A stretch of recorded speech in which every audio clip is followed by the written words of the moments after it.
Ito. Yung kulay dun sa loob, green. Sabi ko, parang mas maganda pag yung beige. Beige ba yun? Tapos, yung pinaka-gate niya, kulay black. Tapos, yung may ganun-ganun, kulay gold. Yung usual na nakikita. Yung sa grills? Oo, yung grills.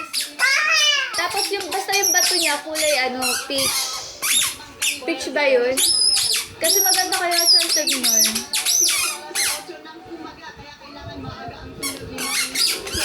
Diba?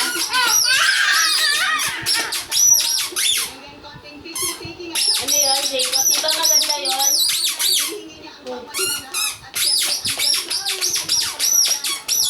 Magkuha ka sa chinelas mo ah.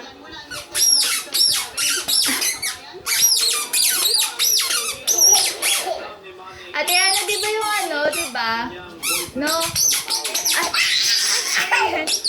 Ate Ana, yung nakita mo ba yun? Ano yun? Ito mo na yung sa likod. Oo. Maluwag ka. Sakto lang. Hoy, Jacob, nakita mo na yung sa likod ng bahay? Ha? Hindi? Ate Ana. Ate Ana, yung Ano yun? kilala mo si Gavin? Hindi, sino ba yung si Gavin? Si Let It Go! Si Jacob. Nasa si Jacob?